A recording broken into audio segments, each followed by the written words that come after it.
So, we're here. Hello. I'm sore. I've got a headache. I'm ready to rock. I need to tilt my camera down a little bit. Perfect. I hadn't looked at the camera. Hey everybody, this is the Paper Dungeon. This is Table Scraps. This is who we are, what we do. Table Scrump. Table Scrump. Tuble, scrumple. Roople pooples. That is who we are. I already forgot that I did that bit. This is a show where we talk about a show that we do on Mondays. We play Dungeons & Dragons 5th edition on Monday nights at 7 p.m. Central Standard Time. We had been on hiatus for the month of June. We're not on hiatus anymore, kind of. This past Monday, we had a live show, which was awesome, and it had a guest on it. Brill from DumpStat Podcast. Not sure if you heard of them. They're pretty awesome. You should go hear more about them, because they're really cool. Brill is an awesome person. We'll talk more about it as we go. Yeah, I was DMing it. It was a one-shot. It was super, super fun, and that's what we're going to spend a bunch of time on until we eventually get to run out of stuff to talk about, and then we're like, hey, so about that Twilight movie. But before that, we have obligatory plugs. I'll get fired if I don't say them. That's not true. You can't prove that. First off, we have socials. I forgot the word. TikTok, Instagram, Twitter. They will be starting back up again with posting in the coming weeks, because we've been on like hiatus and stuff, and Lydia's had like a ton of work. And then after that, we have a YouTube where if you want to catch up on, thanks Lydia, because I'm faded right now. Oh, there's another. Oh, yeah, I'll get to that. We have a YouTube. If you want to catch up on our main campaign show, you can do that. Our YouTube has all the episodes up until where we left off, I think. If you don't want to spend like several hundred hours of time scrolling through episodes, start at episode 52 or episode 60. Or if you don't really care, you can just start right in when we go live in like 2 weeks or something like that. Because we'll be starting off with chapter 2, episode 1. So it'll be kind of like a new entrance point for a lot of people. If you would like to do that, it's going to be a blast. Also, we have a Discord. If you're not in it, what? Get over there. It's so cool over there. I sometimes play games in the chat. Right now I'm on Ty the Tasmanian Tiger. I haven't played it for a little bit because I've been super busy.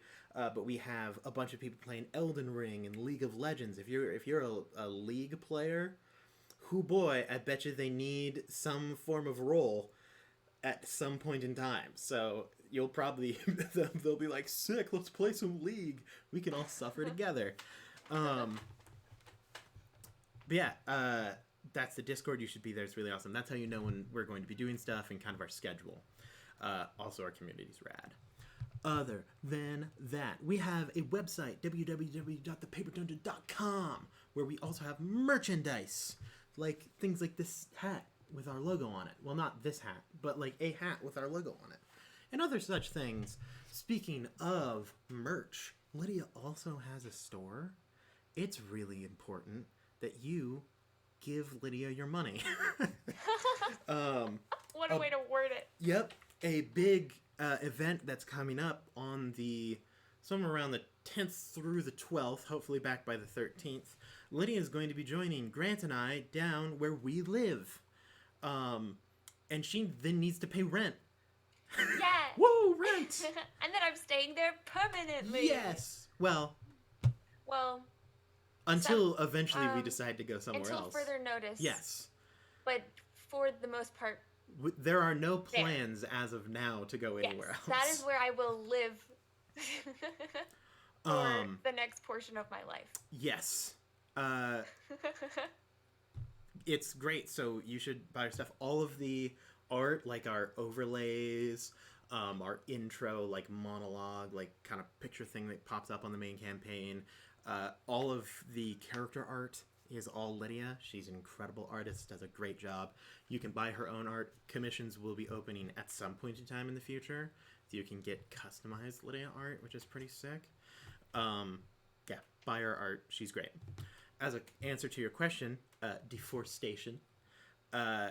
We have had in the plans for a long time, as Lydia said, a recap thingy. I know that we've thrown around a couple of names for it, like Paper Dungeon Abridged, things like that. Whole bunch of stuff in the works. But yes, there should be a... oh, jeez. A speedy recap from Lydia. It's just me. Yeah, it's... So, we all met up. Bunch of stuff happened. Some people died. Now we're here. Done. Yeah, we met up. Stuff happened. Stuff went down. It was crazy. Wild time. And now we're here, 3 years later. Welcome to the Paper Dungeon. Welcome to the Paper Dungeon. But yeah, so we all agree, like, as people who have watched D&D shows in the past in this kind of, like, format, you are presented with, like, welcome to episode 436. And you're like, nah, I'm not going to watch that. Nah, that's not happening. Yeah, we're thinking of ways to combat that. Right now, we've just got a lot of stuff on our plate. I finally have a little bit less now that this past one-shot is complete. But, whew, man, past month has been busy. Oh, gosh, yeah. Mine, I'm cramming. Dog, I can't even imagine your work schedule. I had like 2.5 things that I needed to do, and I've officially done like 1.25 of them. Meanwhile, you're out here like, I just casually have the entirety of the Paper Dungeon to carry on my back. No worries, I'll do that as well as commissions on the side. Like, like, okay, Lydia, all right, calm down. But yeah, let's get to the actual show. I really want to talk about the one shot real bad. I mean, it was pretty fun. I had a lot of fun. Honestly, my favorite one shot, I think, DVDs. I legitimately think that it is the best session of D&D that I may have ever ran in my life. It was so good. Like, that's not a joke. It's like, I literally talked with Grant for like 2 hours, which sounds so vain. Of like legitimately, I think that this was the best DMing I've ever done. You knocked it out of the park. No, that was the intro to the show that I'd get fired if I don't say. Hype train incoming. What? But yeah, it was super fun. Also, thanks for the Prime Spaff. Wouldn't we all? Actually, I wouldn't, because I have that all the time. So, but yeah, it was, the name of the one-shot was The Festival of Feasts, which Drew misheard me and called it The Festival of Feats, which is hilarious, and also not that far off. Raiden, thanks for the gifted subs, pumping up that hype train. But yeah, it's, oh man, we had some real classy characters. Lydia, you might have had one of my favorite names of a character that I've ever seen or heard before. Do you want to like say it, like read it out, like describe your character to us?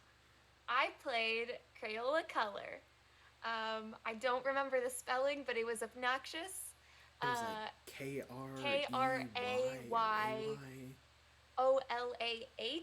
Yeah. And then Kehlr for the last name, Crayola Color. And Very she fantasy. literally just had a paint coat. A drow that likes colors. She that was was a, she it. was yeah, that was it. She was a ranger, but she never did anything with that. Yeah. She just liked colors. Which I don't know if that makes the one shot better or worse, because it was kind of a Honestly, weird format. I loved it. I was really happy because I was like, I don't know what rangers do. I was like, Yeah, no. So it was the name of the one shot was Festival of Feasts. Um, Basically thank all you the for players. the bits Yes, thank you for the bits, Handscape. and And deforestation. deforestation, crushing that, pumping up that hype train.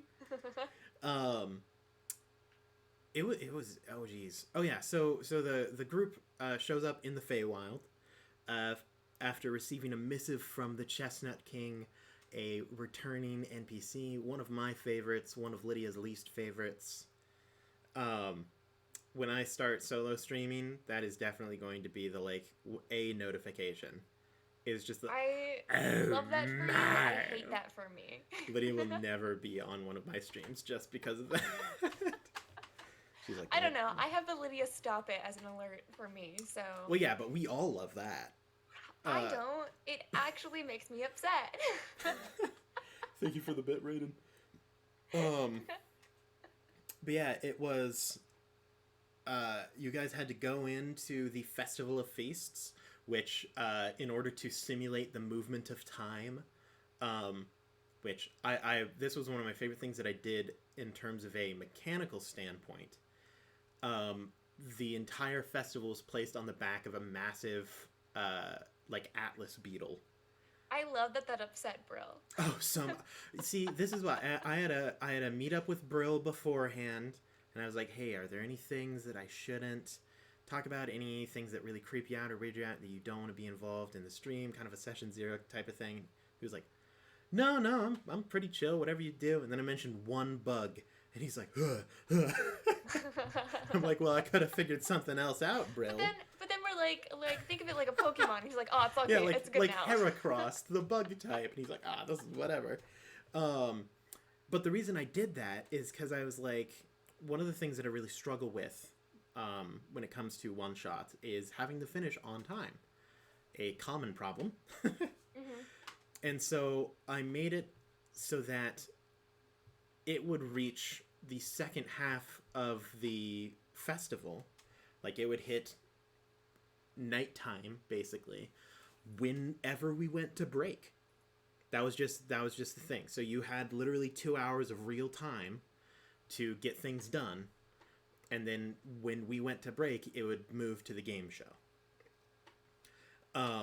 Because I'm like, regardless of how much progress you actually have, in terms of getting tokens and stuff to further your thing, most likely you'll be able to do at least 3 in even like an hour's worth of time. And you guys absolutely crushed it on that part.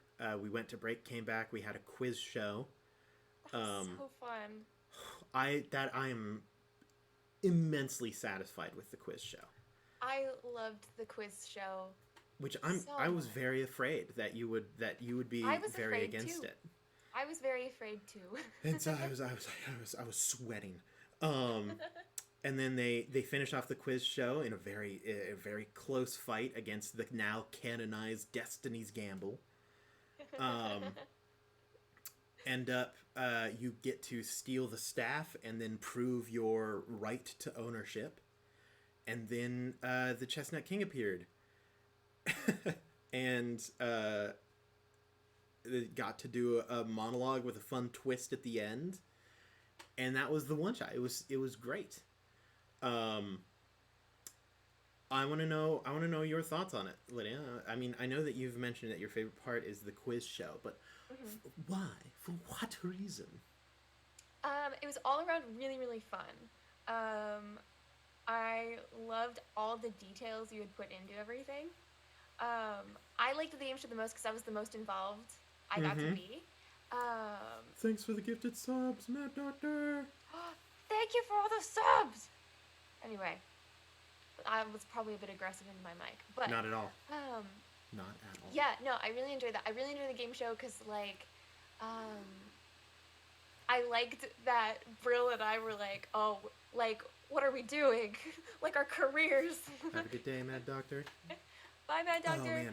Oh man, Um, I was so excited. So we had gone through a couple of different possibilities for who would be our guest on this, and you had brought up Brill, and their podcast is strictly like D&D, like facts and stuff and fun things. Yeah, it's literally just discussing the topics of D&D and going into like detail about that weird specific things area. that occur and other D&D genre kind of things. Yeah.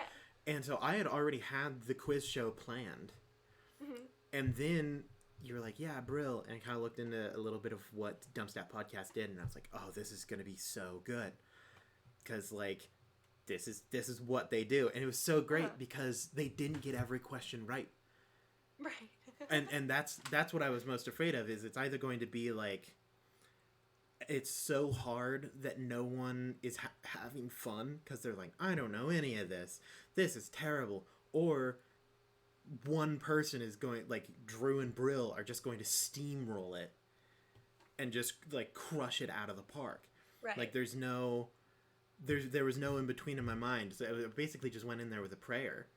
And then all of you participated, all of you minus Grant had, like, correct answers to questions. And I asked Grant later, I was like, I know that you didn't have a whole lot of answers to this because you aren't a super D&D lore facty person. And he was like, no, I loved pretending as though I knew anything. Because he would just say, I think it's 90. And people would be like, what? No. Why would you think that? The question is, who is the third president? Why would you think that it's 90? Well, and it was so fun, too, with, like, just when you would reveal the answers, and we'd be like, that's so dumb. Like, it makes sense, but that's so dumb. I have my notes next to me, because I kind of want to go, I want to go through these questions and say how exactly I came across them. So the first question was, what were the 3 original classes in the D&D boxed set? That one was just gross. What the heck? Yep, cleric, fighting man, and magic user. And Bro was like, it's the one with fighting man. Because the first Bro edition was like, box I set, remember this. Yeah. This you is don't not need cleric and something you just magic forget user about. are pretty interchangeable. So all of these I kind of threw it. I tried to get them as close to.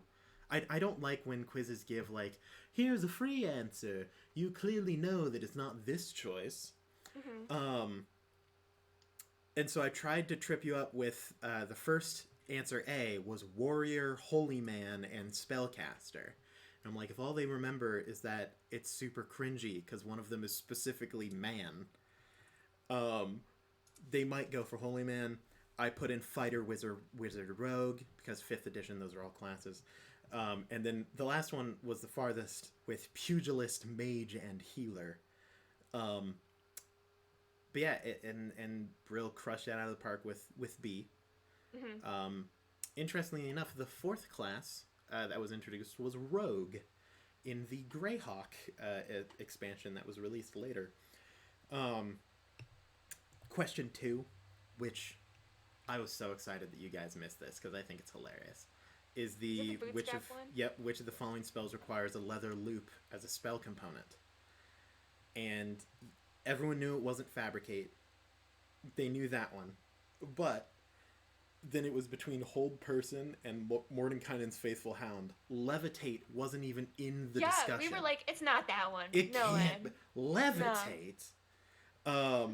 And hold person is like, maybe it's like, you know, the straps that hold someone down, like, you know, like on an operating table or something like that, or Mordenkainen's faithful hound, maybe it's like a collar or a leash. But no, it's a you can pull yourself up by your bootstraps joke. That's literally what the joke is. Oh man, I was so excited. So the first question, the 3 original classes, I asked a different Discord I'm in for good trivia questions. Mm-hmm. Yeah, I do think that we should reintroduce Fighting Man as a class. No. No. But yeah, I think that was actually the question that got me kind of like comfortable with the game show thing, because I was like, oh, we all got that. Okay, Yep, yeah, everyone blew everybody it. is like this. Everyone Like, blew it on that one. And so the leather loop, that one I literally googled good D&D trivia questions. And I scrolled through about 17 pages until I found one that was anywhere remotely good. And it was the leather loop question. Question 3 was the shambling mound is immune to what damage type? You guys didn't even get a chance on this one. no. Because you blew it on question 2, Yep. and then Destiny's Gamble rolled correctly. They literally only missed like twice, Yeah. which is absurd. The fact that they didn't miss more, like, I was D4. They had a 25% chance. They just A, B, C, or D. Which one do they choose?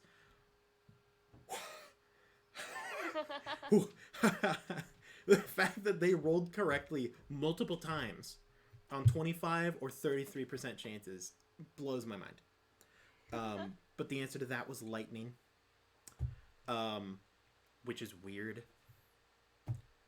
It's a gross mound of plants, and it's immune and gets healed by lightning.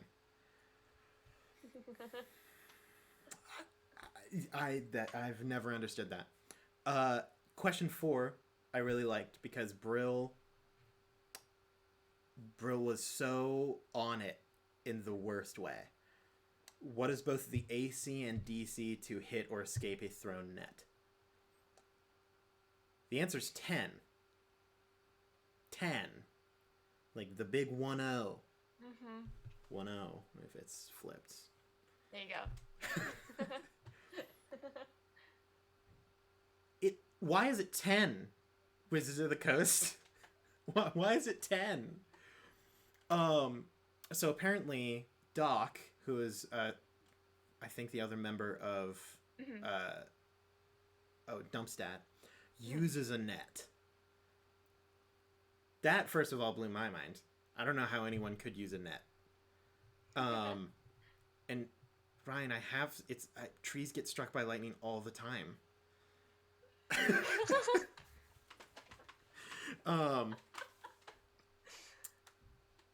But yeah, straight up 15, 13, 11, and 10. Those were the options. Why? What? A child could break out of a thrown net. Nets were used by gladiators in the Colosseum to rip away. They were like terrifying. You get hit with a net, you're like, I guess I'm dead. D&D, it's like, go net, and the person's like, just like flicks it up. Like, what? Oh, it's wild. Well, I was actually advocating for it to be higher. I was like, you're gonna get tangled in it. Like, it should. You're in the middle really of combat. suck. You got a lot of armor. You got stuff. Yeah. It's like being grappled by like a 3-year-old, where you're like, "What? Get off me!" Like, it's terrible. I've actually seen a couple of D&D content creators. Ooh, fair question, Lydia. Fighting woman as a class? Fighting people. Fighter. That include everybody. Fine. Guess Gary was wrong about something. But... No, Aaron. I mean, yes. It's absurd. Yeah, so I've seen a lot of content creators who do a lot of, like, modifying weapons and armor in D&D, advocating for the DC for nets to increase by according to your proficiency modifier, which is, I think, fine. I like that's an option. You can do something to make nets not terrible. Temporarily delay or bind weapons and shields. I'd be way more, even if it was like, it doesn't stop you from doing anything. It just, like, gives you some form of trouble with your weapon, so you have to spend an action to free up your weapon or armor or something like that. That's way better than whatever it's doing now. Question 5. Brill had this one in the bag as well. Which 1982 movie about the dangers of D&D featured a young Tom Hanks? Oh, he knew that one immediately. Yep, Mazes and Monsters, cult and I'd classic. heard about it. I just didn't know the title of it. Absolutely. That one was just filled with fun little tidbits of information about the Satanic Panic. But yeah, Mazes and Monsters had Tom Hanks. Not his best showing. Increased in skill as he got older for sure, but he was 26 in that, I think. Wow. 26. Question 6. What is the name of Xanathar's goldfish? Between several members of the cast, you ended up on Silgar, which is the correct answer. Mm-hmm. I didn't know that one. But Brill knew that Xanathar was the title, not the name. Yep, Xanathar is a title. The current Xanathar is named Zushax, or Zushax. I'm not sure of how to pronounce it. I believe it is the 4th iteration of Xanathar, who killed the previous one. Question 7. Y'all knew this one. You especially, Lydia. Which of the following is not a Warlock patron? I threw this in here because I'm like, some of these are really tricky and difficult, and some of these are the most popular class in D&D. You can't have a banger every time. I need something. This was if one of the members, especially Lydia, is like feeling like, oh, I never get any of these questions right. This is the one that everyone can be like, I do know something. Abyssal. It's the fiend, baby. Absolutely. And then the only trick in that one was that Undying and Undead were both listed, and those are both classes. Neither one of them are incredible. One of them is so much worse than the other. Question 8. I really like that one. What damage is a Rakshasa vulnerable to? I didn't know this. I didn't know that one either. I had no idea. I originally had looked up Rakshasa to see what level of spell they were immune to. Because they're immune... I couldn't remember if it was they're immune to 6th level and below, or if they were moved to anything below 6th level. See, I was just impressed that I remembered... what a Rakshasa was? Yeah. Because I knew that one immediately. I was like, oh, it's that tiger. It's the tiger guy. It's Tony the Tiger. Mm-hmm. Yeah, it's that disturbingly handsome anthropomorphic tiger with backward hands. That's the full title. If you look at the gosh dang monster manual, I'm like, the Dungeon Monster Manual. That's not what it's called. The title below Rakshasa is disturbingly handsome anthropomorphic tiger with backwards hands. It's a full description. Yeah, they're vulnerable to piercing from magical weapons wielded by a good aligned creature. What? Why piercing? There's got to be some weird lore on this, right? Like, if you look up Rakshasas and, like, their real world something or another, there's got to be some weird story where he gets, like, stabbed. But other than that, I have no idea why. I have no idea why. Like, look, D&D, you do you, all right? But that means, hey, in your own games, if you end up going against a Rakshasa, which is, it's kind of ridiculous. All right, like, so Rakshasa aren't incredibly high, like, difficulty or challenge rating creatures. So that may mean that at some point in time, a DM decides to throw it up against a lower level party. They're like, yeah, this seems like it'll fit. 257 is the page. This seems like it'll be a fine, fair fight against my party. Lies. It's a challenge 13. That's pretty tough. What? Yes. Okay, that's got to be what it is. Like, instantly slain with an arrow with a blessed spell until 4th edition. based off the Hindu tale of a cat demon slain by a holy monk. That's gotta be, like, where it stems from. With the, like, piercing damage, where it's like, if you shoot an arrow, a magic arrow at it, it gets hurt more. So, okay, I can understand this. I maintain my decision. That's weird. I'd almost prefer if it was, like, an insta-kill thing.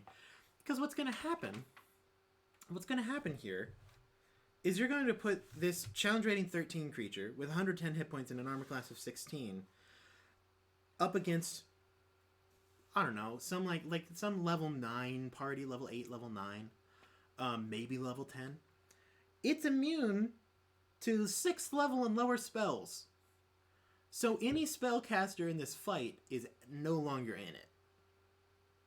Right? Like, if you have like a wizard, sorcerer, cleric, and then a single barbarian, your party's gonna get bodied. They're gonna get slammed down, and it's just not gonna be fun. Like, they don't even have like 7th level spells at this point in time. If they do, they have like 1. So it's like, haha, 7th level spell. And then the Rakshasa's like, ow. Okay, I'm gonna hit you now with my multi-attack, and if it hits you, which it's going to, the target is cursed. The curse takes effect whenever the target takes a short or long rest. They gain no benefit from that short or long rest, and then it lasts until removed by a remove curse. So if they kill the cleric, then you're in trouble. Because they're gonna kill the cleric. That's gonna be a thing. Also, you can just have the Rakshasa show up, do some slashes, and then just run away. They can't stop you. They're immune to everything you do. They have resistance to all damage, except for piercing from magic weapons wielded by a good creature. They have straight up immunity to non-magical attacks that are bludgeoning, piercing, and slashing. So you better hope your barbarian has some kind of weapon. It's, oh my goodness.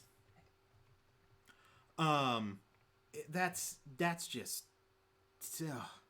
it can also cast Dominate Person, Fly, Plane Shift, and True Scene. At will, Detect Thoughts, Disguise Self, Mage Hand, and Minor Illusion. And then 3 times a day, Charm Person, Detect Magic, Invisibility, Major Image, and Suggestion. And its claw attacks deal great sword damage. Don't mess with Tony the Tiger is what we're learning. No, don't. What the crap, 5th edition D&D? You know how many parties have probably died from a DM that didn't understand that your challenge rating system is terrible? Anyway, question 9. Question 9 is my own personal. I wanted to put it in there because I'm mad about it. Because I love the spell, and it's unusable because of this. How much GP worth of powdered diamond is needed to cast Glyph of Warding? Right. 200. Yeah.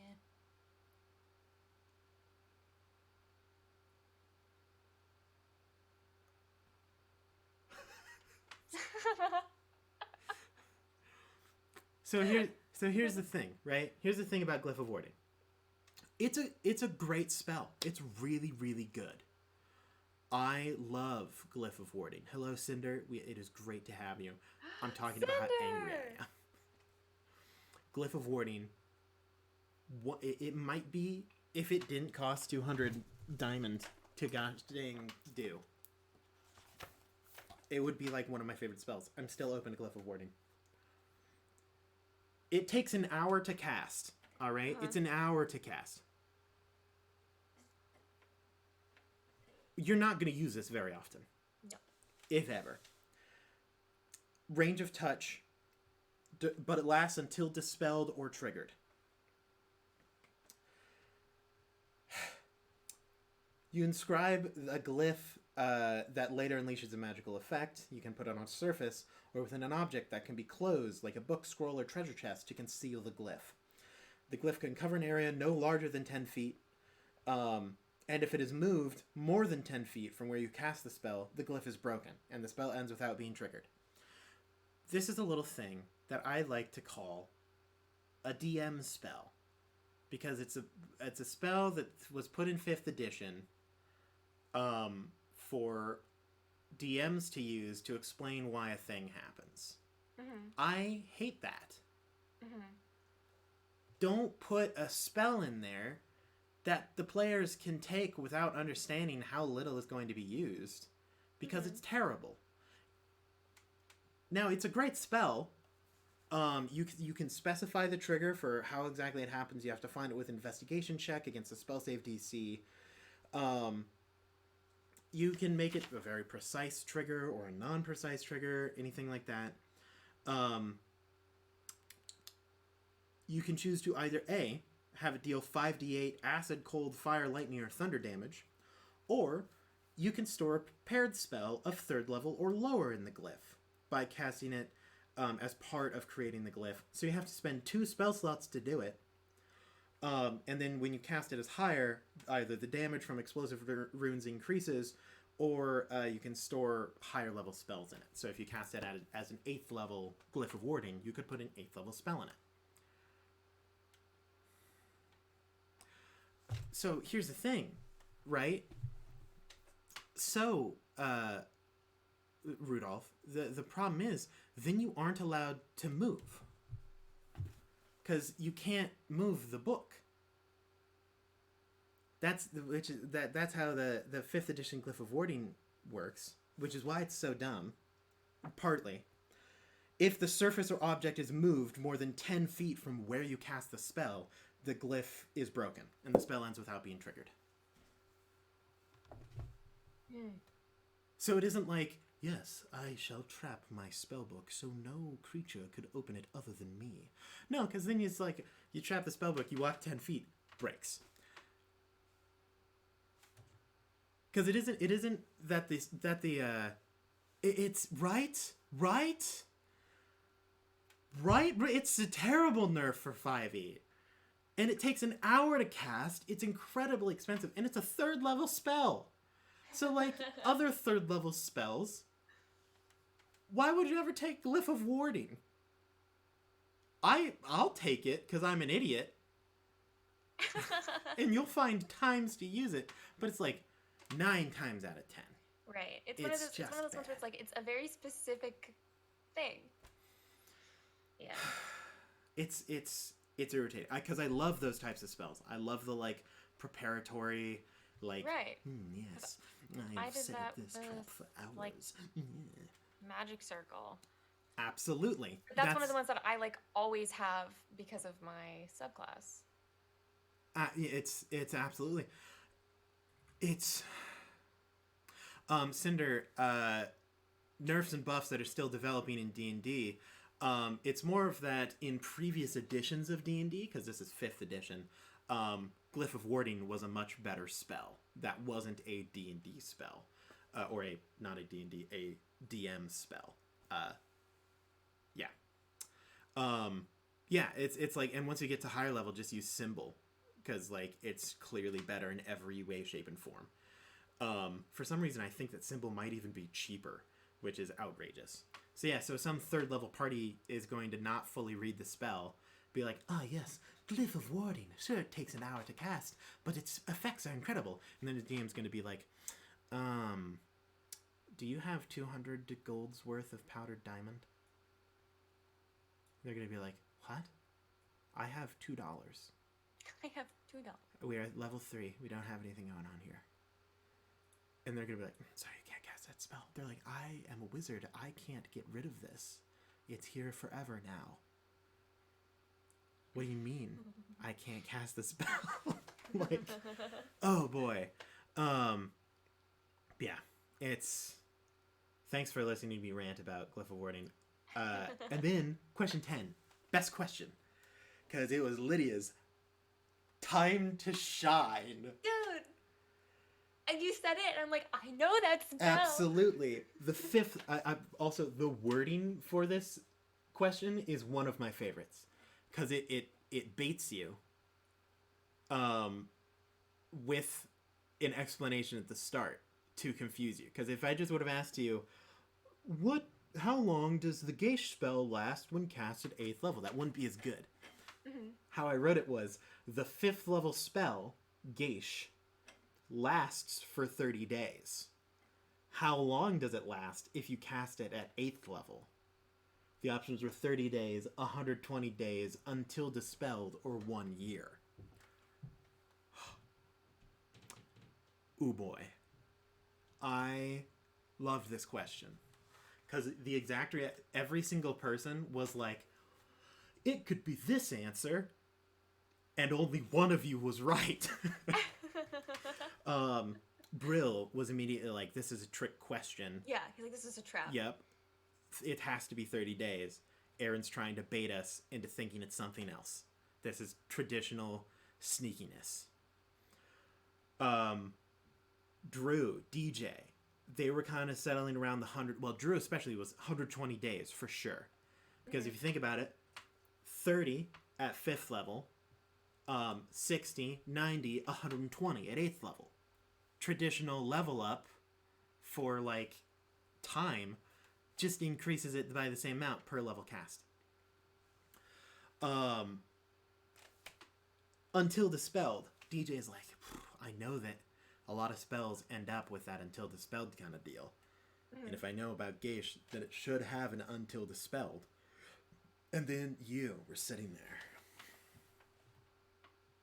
I think it's a year. And everyone was like, because I rewatched, because I was getting the clips for TikTok. So I rewatched it, and it was me, and I'm like, I don't know why, but I feel like it's a year. I know the spell. I think it's a year. Like, I feel it. I feel it in my bones. Everyone worked around the year. Yeah. Everyone did. And everybody was like, no, there's no way. A year. It's like, and they like logicked it out. They're like, that, like the effect thing, not the time, blah, blah, blah, blah. It doesn't make sense. And I'm like, I feel it in my bones, you guys. Brill even goes like, I'm going to say this answer, but I am concerned for Lydia's bones. And you were absolutely correct. Geish is like one of the weirdest, like at spell level. Yeah, because I remember it was real weird, but it was like I remember being like a year. I remember seeing that a year. A year is one of the things. 5th and 6th level are both 30 days. 7th and 8th level are a year, and the 9th level is until dispelled. What? It's real weird. It's it is so weird. And now it's based on a super, like, the Geish spell is super cool. In like where it's based off of, I think it's Cuchulainn, which for the life of me I can't remember where Cuchulainn is from.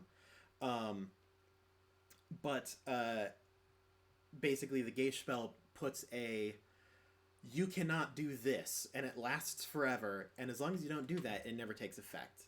But in the Cuchulainn tale, he's trapped between these two incredibly rare things that, like, why would this ever come up? Where it's like you can't eat cooked meat, and and he had two. He had more than two, but it was like you can't eat cooked meat, and you can't like touch the left hand of a female or something like that, and then he's put into a situation where he gets catch-22'd, where it's either you eat cooked meat or you touch the left hand of a female, then he dies because he's like, well, guess I'm eating cooked meat. And so it's a super cool spell. But yeah, level up, super strange. Super strange. Yeah. But yeah, it went great. I was so excited. Yeah. I loved at the end when it was like that it landed on me to decide. 100%. Like, heck you guys, it's like, a year. Absolutely. You're like, I don't care what anyone else thinks. I'm going with a year. I was screaming internally. You can't touch the left hand of a fighting woman.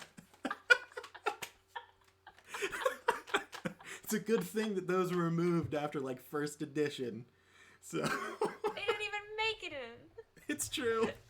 This alternate reality 1st edition with fighting woman. Oh my god. Kills Cuchulainn every time. Ultimate counter. Yeah, I was ecstatic. Like, because Brill had the first answer. You were after Brill. And I was sitting there and I was like, Brill misses it. I'm like, come on, Destiny's Gamble. Blow it. Blow it. Blow it hard. Blew it. And then it landed on you. And I was like, the stars have aligned. The time has come. Yes. That was the inside. The outside was like, go on. Would you like to seal in 1 year as your answer, Lydia? Are you going to put that in as your final answer? Oh man, I was so excited that it went so well. It was really fun. I'm pretty sure it may be thief. It might not be rogue. I may have miswrote that. I think it is thief. Oh yeah, I erased thief and put rogue like an idiot. But yes, it was thief, not rogue. The thief class was printed in Greyhawk. Yes. I switched out thief for rogue. I can still see the eraser marks and the top part of an F that I missed because I thought that C would more likely to be chosen if I put rogue there because fighter, wizard, and rogue are all classes in 5th edition. I think that the VOD for that one shot should be up. So if you go to VOD Twitch, will still be on Twitch for the next 2 weeks. Something like that. You can watch the full one shot there. So before this, before the quiz show, you guys got to do a bunch of like mini game esque things. I want to know what was your part of that. Brill getting cooked in a lasagna. I knew that would be your answer, and I'm so glad you brought it up.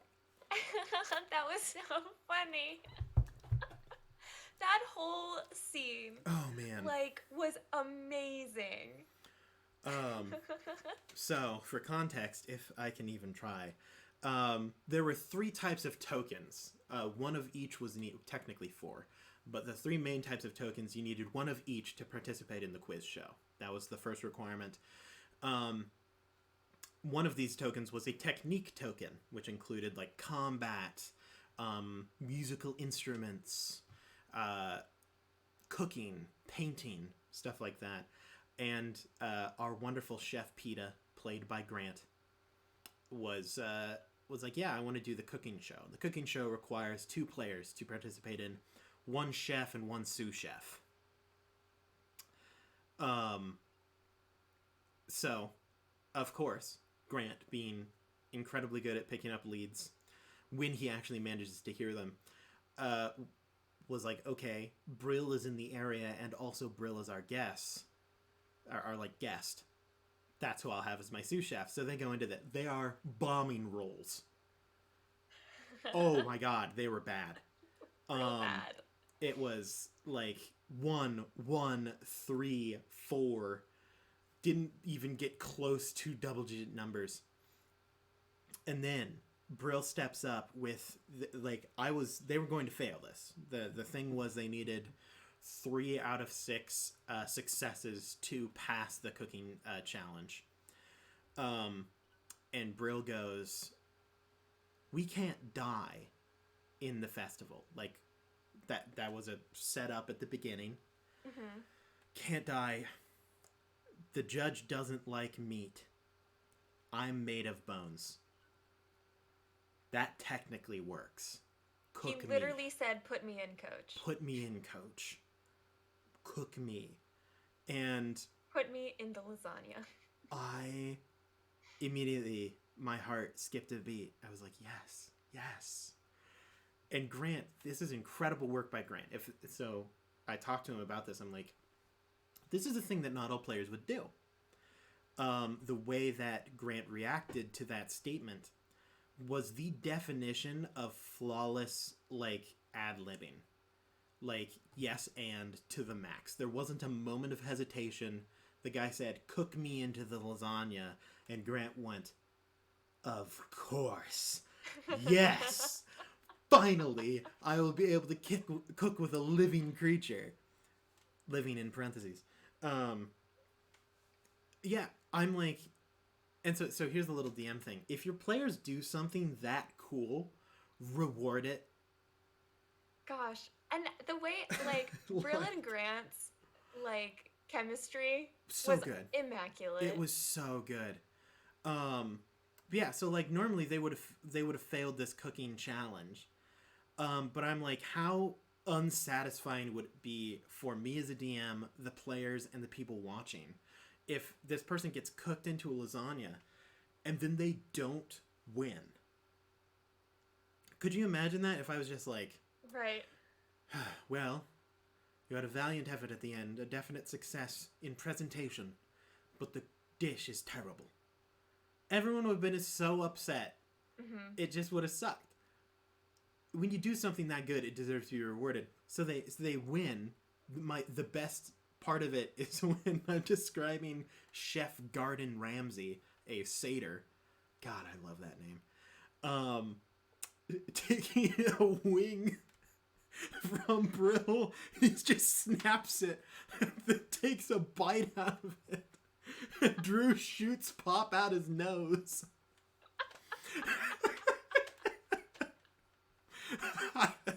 I didn't even see Drew do it, but she was like, "Oh my god!" I didn't see it either, but yeah, it came out my nose. Cause, oh man, that was so good. But yeah, so they managed to not only succeed in the cooking challenge, but also get a bonus token for cooking a vegetarian dish. One that uses no meat was the requirement.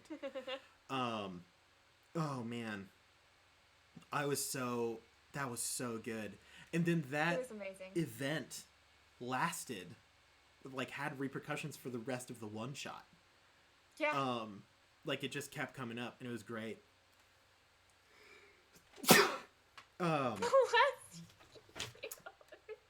Anyway. Dang it, Aaron.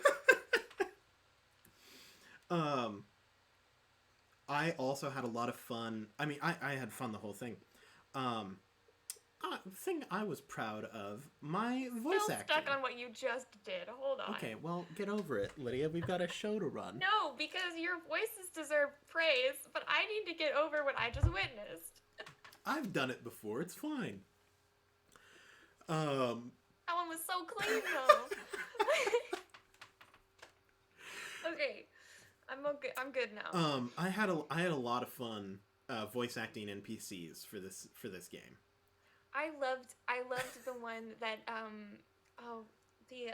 the target. Oh yes, Sven.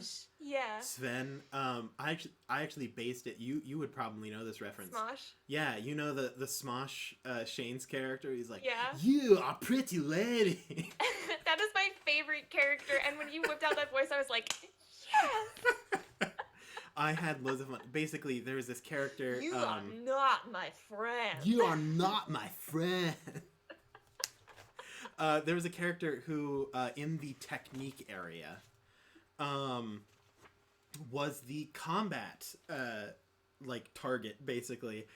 His name was Sven. He was in, incredibly, WWE ripped, slathered in baby oil, shining in the sun, human, who had been cursed with immortality and indestructibility.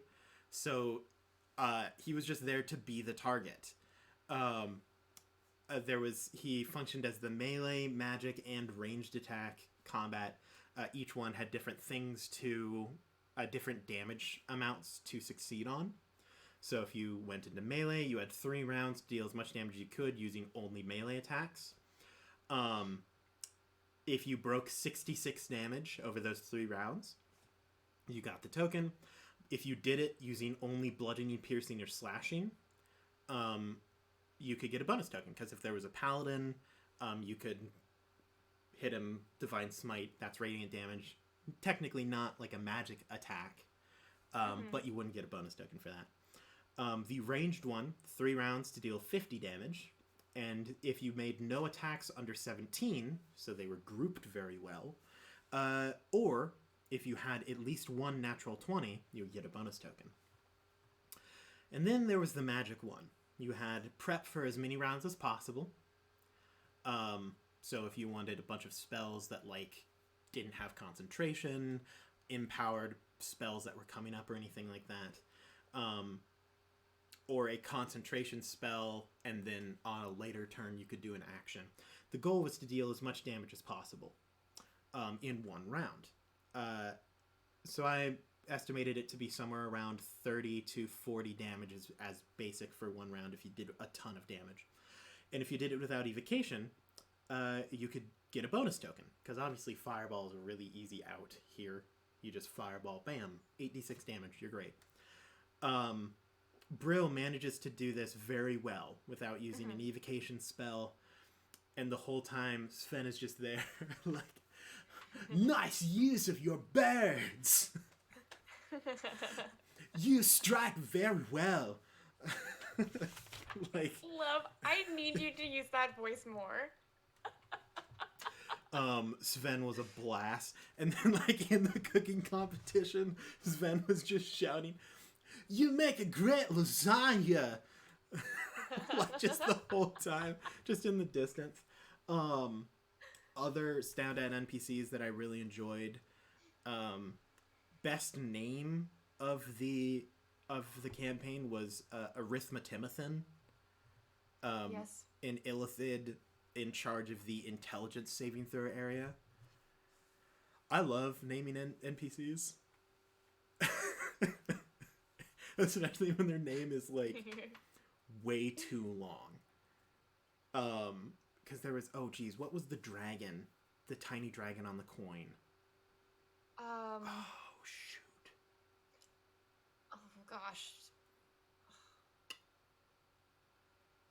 I cannot for the life of me remember. Lord of Coin. Yep. That's all I know. Oh, that's gonna hurt. That hurts me. Absolutely. I'm gonna struggle. That's another NPC with a fantastic name. Arithmetimothin was me going, this Illithid does math. What is a math word? And it was like arithmetic. Telefraxis, Lord of Coin. Thanks, Grant. Telefraxis. Grant? Mm-hmm. Killing it with the name. Why can you remember Telefraxis, Lord of Coin and God of Wealth, but you can't listen to instructions?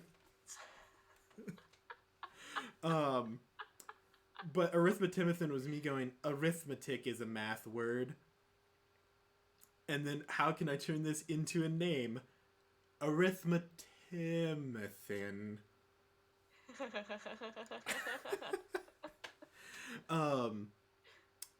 Fantastic name. I really enjoyed the voice for Gerp, the red cap that you dodged through the floating knives perfectly, yes. By the way. You only missed out on like 3 to 4 NPCs. So in total 3 different areas. There was an art area that had a flump. A flump by the name of Drimple, who wore a beret. And just really liked art.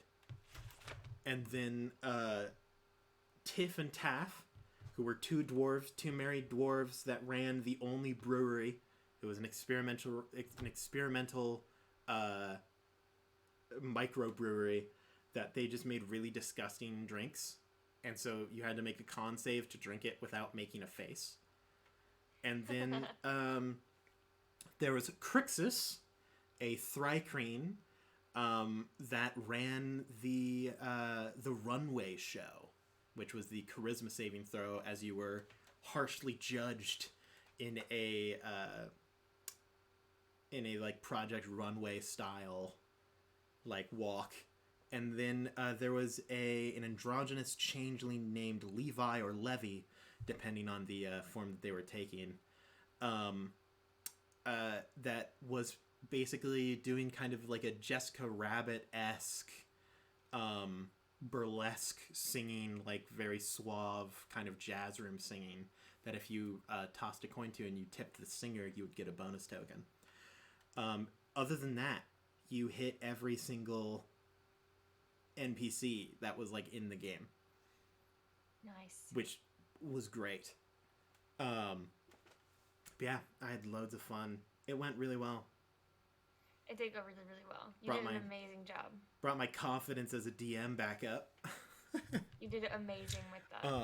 Oh, yo, Drew, you're here. I'm glad you had fun as well. Yeah. Also, could you understand the final monologue of the Chestnut King?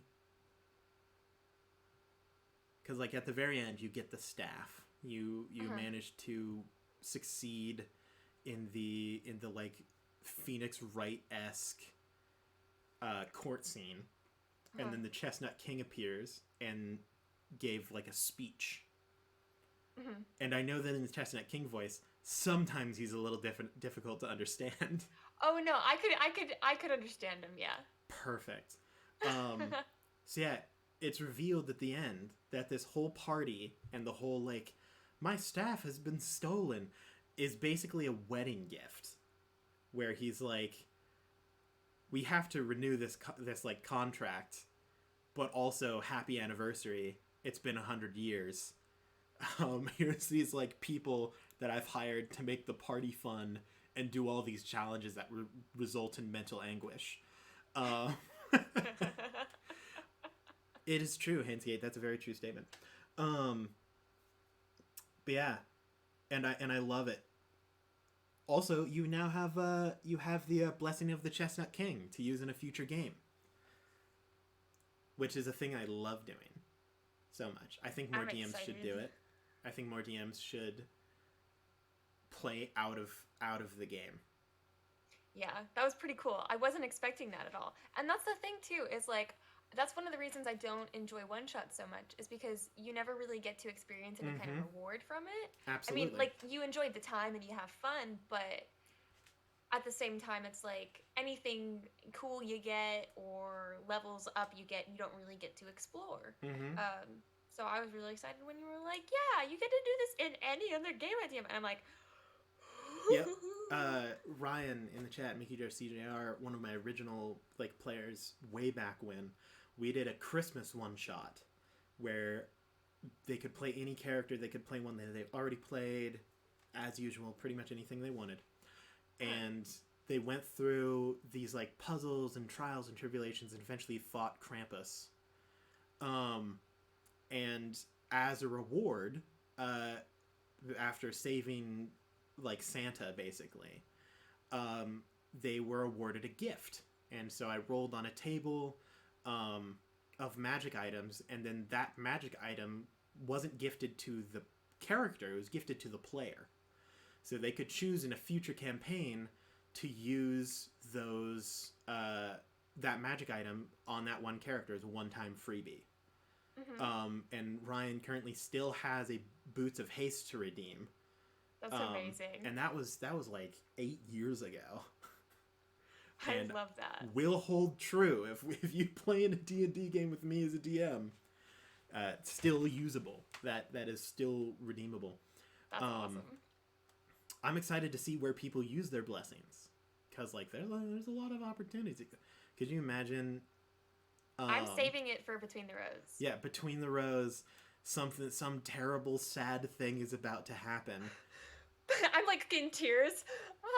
Blessing of the Chestnut King. And everyone's like, what? What? Break that fourth wall. And then the best part is, so like it could be like 2 years from now, and someone's like, I would like to redeem my Blessing of the Chestnut King, and all the people watching are like, what? And we have to refer to a one-shot from 2 years ago, where it's like, oh, I don't break my promises. You can redeem that Blessing of the Chestnut King. That is your one. Oh boy, that's so excited to see where y'all use that. Because yeah, I was actually so I used to really struggle with one-shots, like real bad. Still honestly do, because they're just so difficult. But I early on when we first started the Paper Dungeon, because Hannah used to do a lot of one-shots, like for her channel and things like that. I asked her advice on like running one-shots. I'm like, what's the standard fare of it? The things that she told me that I have retained are plan for more stuff than you expect them to do, and then cut it down to size as will fit. And then at the end, make sure to reward the characters with something. Because if you don't give them anything, and it's just like, congratulations, you made it to the end, it's incredibly unsatisfying. Mm-hmm. And so I took that and I was like, I mean, I don't have to just give them something in-game. Which is I love that you did that. I really do love that you did that.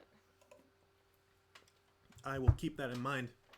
Obviously, I can't be throwing out Blessings of the Chestnut King all willy-nilly. Well, right. But it was just like, I had never experienced that before. I think it's pretty unique. I haven't heard a lot of DMs do that. I'm pretty cool. Also, that encourages Brill to play with us again. Because he's like, well, now I've got this Blessing of the Chestnut King. I might as well show up and play Dungeons and Dragons with them again. That's pretty important. Yeah, and if I haven't already, if you guys haven't seen DumpStat Podcast, you should check them out. They're super cool. Yes. They're really, really cool. They currently have like a D&D game going on. I think they're on episode 2, going to be episode 3. Dark Dominion, right? Dark Dominion. I think it's a like Curse of Strahd like horror game. I think it's Curse of Strahd. If I looked it up a little bit. Check that out. I'm probably also going to. They're only on episode 2. So if you don't want to be in a paper dungeon situation where you're like, oh, they have 70 episodes, this is the one. This is your chance to get in there, start listening. Apparently it is rather scary. It forced them to put like a rating system, a content warning on it. So if you want to feel cool and adult, go watch some Dark Dominion. I would love to do stuff with Brill again, whether it be our channel, their channel, somewhere in between, some other channel that both somehow invites both of us. I'm in. I don't care what it is. I would love to do like a horror game with Brill. I think that would be a blast. I really want to see you do a horror game with Brill. Oh, man. I really want that. I don't know, as a player or as a DM, either way, I am in. So this is the thing. I'm always the horror DM, so I never get to play in horror games. I want to so bad. I want you to do it. I want you to go there. I'm always the bridesmaid, never the bride. I want to be like, you know? Take Aaron. Sacrifice Aaron. Take me. I don't care what it is. Straight up. Oh man, I would love it so much. I want to play in that like terrifying horror realm, and I never get to. Yeah, I was a player in the Temper of the Moon one-shot. That is true. But if at any point in time... But we were all just real joking. Yeah, in a horror campaign, like, I'm allowed Ryan to had go. set up to be serious and intense, and then Hannah and I are like, we're fork and spoon. And I'm like, I think the blood mean's about to rise. The blood moon's about to rise. And I'm speaking in Latin the whole time. Like... Grant. I forgot about you speaking Latin. Yeah, I was playing a changeling who had like multiple characters that they would enter. I started off as like I'm just a homegrown cowboy. Yeah. Yeah, sure, I'll give it a shot. Some folks need helping. And then it transitioned to tracker. I think the blood moon's about to rise. I think the blood moon's about to rise. And then yeah, I became a silent priest who only spoke in hushed Latin. And then Grant was Laval. Like, can you really call that a horror one shot? No. It was hilarious. Well, and I remember what was so funny was we were like, everybody get in costume, blah, blah, blah, blah. And everybody went full out. And then Grant just shows up in a chicken onesie. I don't remember what I did. You were the bearded lady. Oh, shoot, I was the bearded lady. Oh, man, that costume was an absolute miss. I just dressed up creepy. I think Hannah and I just got creepy makeup and stuff. What did DJ do?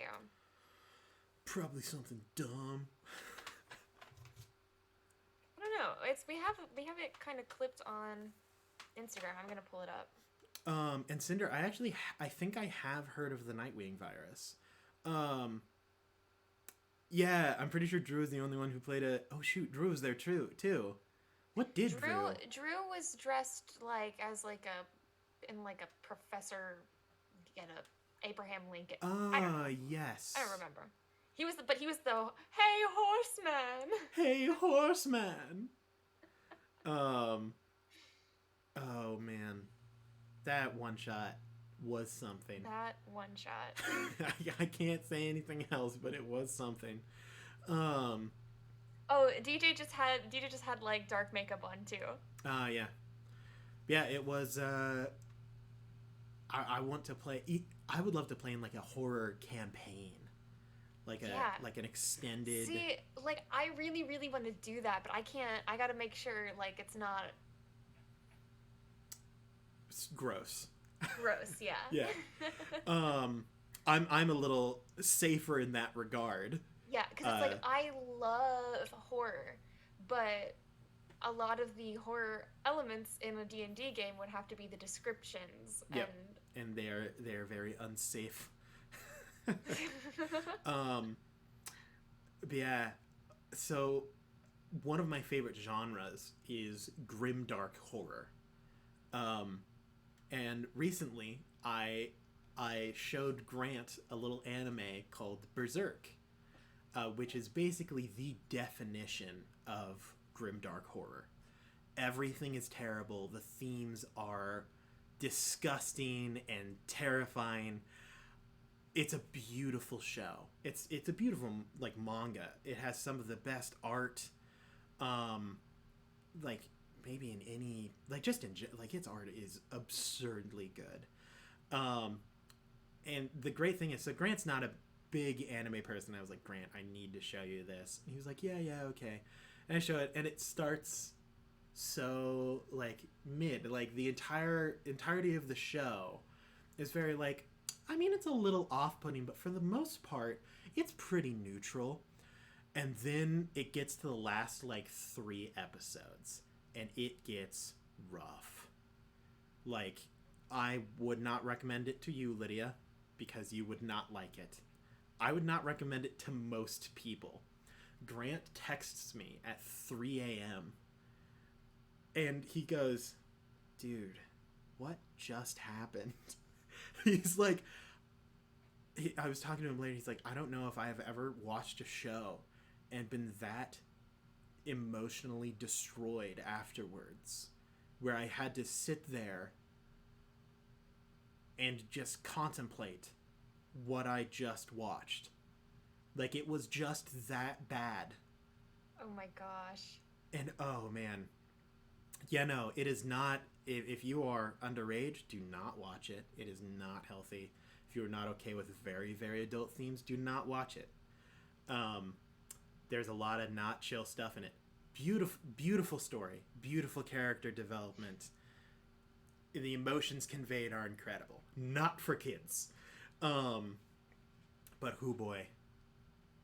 Oh, that was a fun time. Yeah, going back to the like horror campaign thing, I think that's why I liked the Bison game we did. Yeah. That you ran outside of stream with me, DJ, and Ryan. Yeah. I loved that one, because it was that, and that's why I love Between the Rows too. Mm-hmm. Is because it's got that creepy. But it isn't like oh god, this is disgusting for my ears and eyes. But it's like I'll genuinely be like frightened of something, which is like incredibly impressive, and applaud to you as a DM for being able to do that. Why? To be able to like get somebody scared just by telling a story. Mm-hmm. Like no visual elements, nothing, just you talking. I'm still sad to this day that during campaign 2 of Between the Rows, 1876, is that the right year? 71. Yes, 1871. 76. But there was the time when the dog came around the corner, and I started to just count down hand-wise. it didn't pick up the growl. Because I made, like, there's a moment where I'm like, it sounds like blank. And I made a noise, and my mic, it was so low that the mic couldn't pick it up. Oh, which God. made me so sad. I wish we could have heard that. I mean, the hand alone was terrifying. The absolutely. countdown alone was like... But just, oh man, could you imagine if it was like, yeah, there's this countdown, no one knows what it's going, but then there's like, it's followed by this deep, like, alien throaty growl. Gosh. Like, oh man, that would have been so killer. And Zoom, you failed me. Microphone, you failed me. And then spoilers for Between the Rows 1871. It was Terror and Torment. Who was it that, like... Oh, yes. That was, oh, geez. It was the... I think it was Torment. Wasn't it? Terror? No, it was Terror. It was Terror. Who crawled out of the body of the like Falcones or something like that. Machiavellis, that's right. I love doing stuff like that.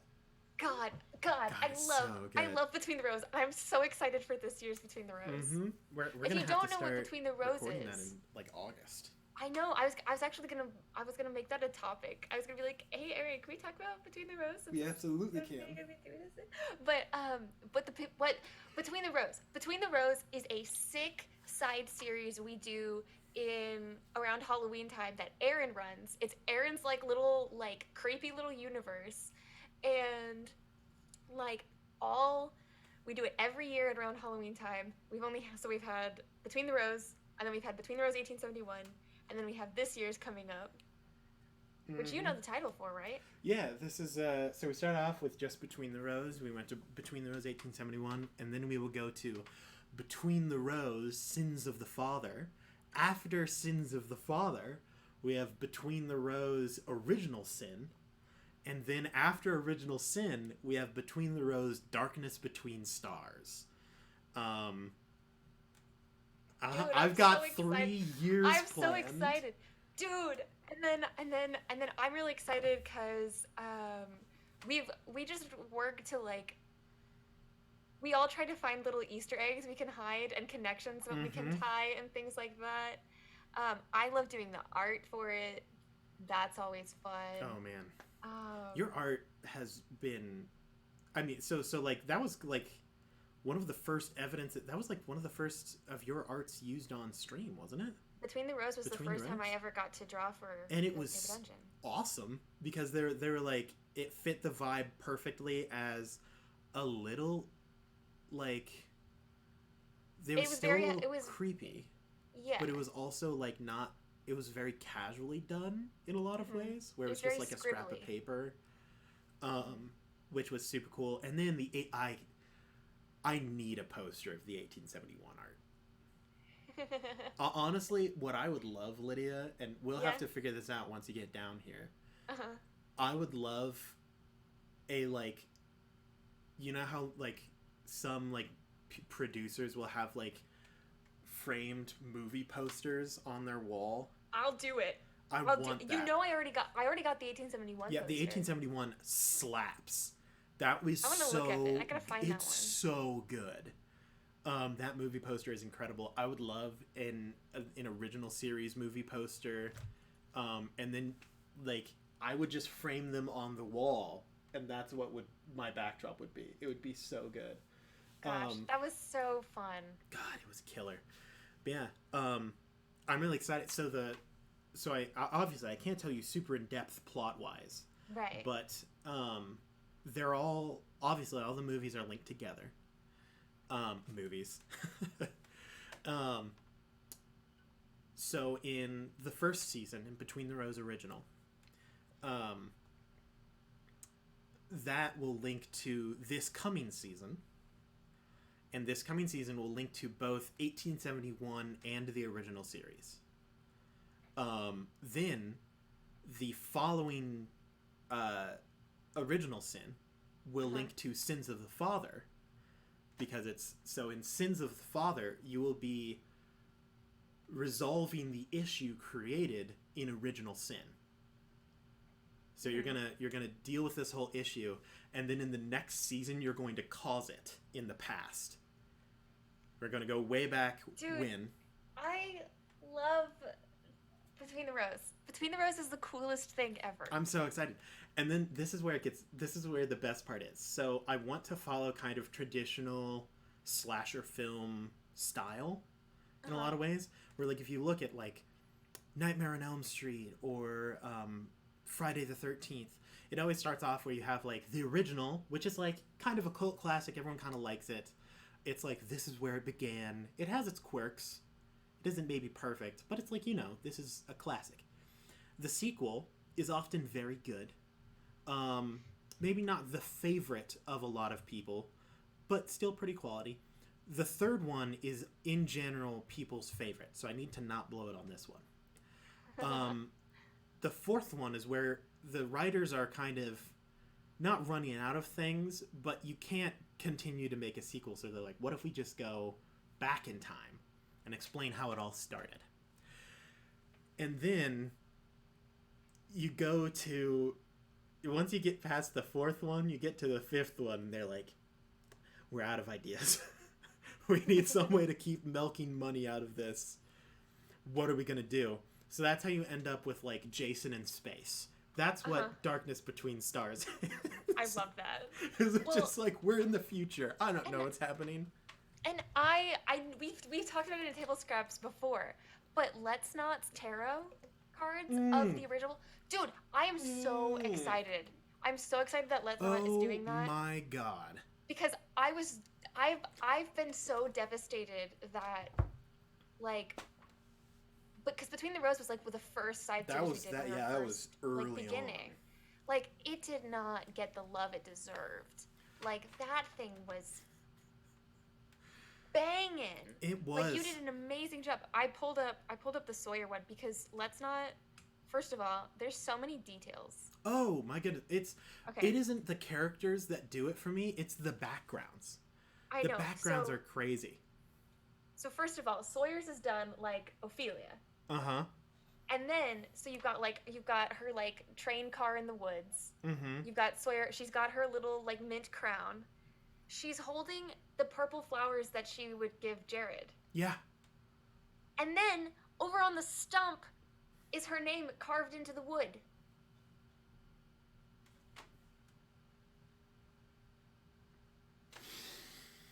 I'm obsessed. I'm absolutely, like, I want, so hopefully, Lydia, do you think that we'll be able to do the break screen fan art kind of vid? Oh yeah. Like, when we go live? Yeah. Because y'all get to see them. This is a thing that we've been planning on. So in our break time on stream, we've been thinking of things to fill it with. And we would love to do a fan art reel of, like, things that are posted on Twitter and in our Discord to kind of show off the cool things that y'all do. Those are on there for sure. Oh yeah. Like 100%. I mean, we don't have that much quantity that we can that we're going to be, like, picking. So, but, like, they're there. Like, whew. So if you aren't on the Discord and you are good at art, you should get in there and start doing it, because it'll be on stream. It's gonna be happening. Look, first of all, Prime Jared, subs, Skyros. I'm gonna hype over this forever. Oh my Jared, god. There's the threads in the back. God, it's so You've good. You've got the switchblade as the compass. Mm-hmm. It's so good. So it's genius. Spaff, we would love to see your cartoon cat sketches. Spaff, we love your cartoon cat sketches. It's They're going so in there. good. It's there. It's going to happen. You know the saddest thing for me about those, Lydia? I don't have a character. You don't have a character, right? So I'm just going to hope that they, like, decide to do, like, death as the If they do I'd love if they could include the BBEGs. Mm-hmm. Like, if they included villains or NPCs, I would be so ecstatic. because I'm just sitting here. I'm like, this is so cool. I'll never get to be a part of it. Aaron? Yeah? Huh? That sign back there? Mm-hmm. Cult Road. Yes! Yes! It's so cool. They're so cool. Like, as I said, like the art isn't like, wow, the incredible detail. Like it almost looks like kind of abstract, but the detail to the like things that they put into it, like the backgrounds and the stances and the like shape and placement of things And is just incredible. And like I know you don't know them as well as like I do, but like the choice of the cards. Mm-hmm. Like, oh yeah, I mean when I saw that they chose the chariot for Crowbar, brilliant, absolutely brilliant. Her bike in the back. Mm-hmm. Gosh, just beautiful work. Yo, Maz, you were playing racquetball? Grant. Down for duos later. Oh man. Yeah, I'm excited. I love it. I would love if we got to the point where we were able to make like the whole high deck, like the whatever it's the major arcana. I always call it the high deck. I don't know why. Well, and I love that they did that too, because with 1871, it's not tarot cards, but like a traditional like card deck. Yep. Like we had the Queen of Hearts. I would so love if we could get to the end and then we would have like a whole major arcana of just that Between the Rows. Freaking amazing. How crazy would that be? I'm finding the art I've done and I'm gonna put it in the Discord. Oh man. I'm excited. Do you remember? What? Do you remember the like old? I did like a scene for each of the. I'll put it in the Discord. A scene for each of the what? From the first Between the Rows. I don't know if I've ever seen. I don't. You'll remember it when you see it. I'll put them in the fan art on our Discord. Speaking of art, I'm excited to see the finished product of Chapter 2. I'm excited. I'm very excited. I'm making progress, slowly but surely. Oh gosh, rename. I'm just gonna put everybody in there. Oh gosh, there's so many. There's so much Between the Rows art. I love it so much. Oh man. I will say that's one of my favorite things that I've like petitioned for us to do. It's like Table Scraps and Between the Rows are like my crowning achievements, which may be booted down to second and third after this past one shot. But that wasn't really my idea. It's just kind of a thing that happened. I just ran it really well, in my opinion. Not to be super proud. I'm incredibly proud. But like Between the Rows and Table Scraps, killer ideas. Crushed them. Going strong to this day. Can we get Table Scrap emotes? I don't know. It'll depend. It is very likely. Ooh. Maybe it won't depend that much. We just need the slots opened. That is fair. So once we get Twitch partner, yes.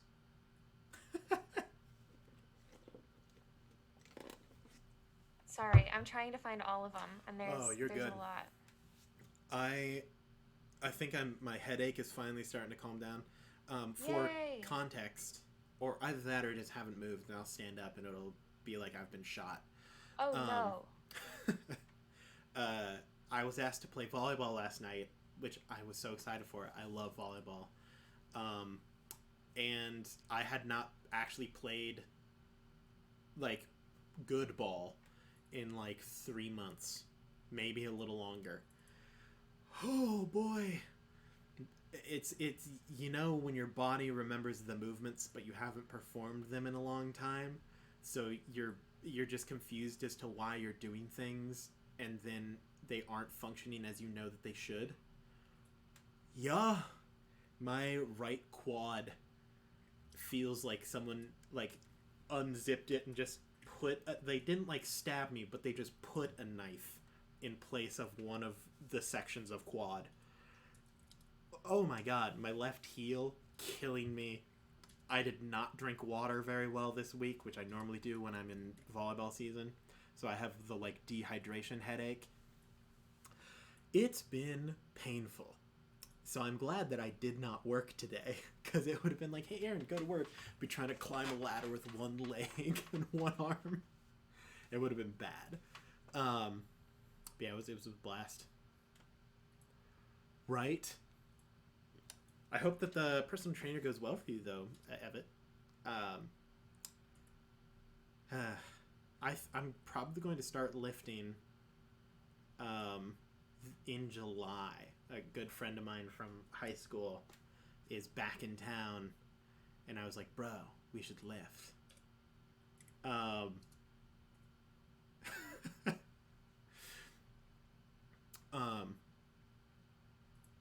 to come into the Church of Ireland.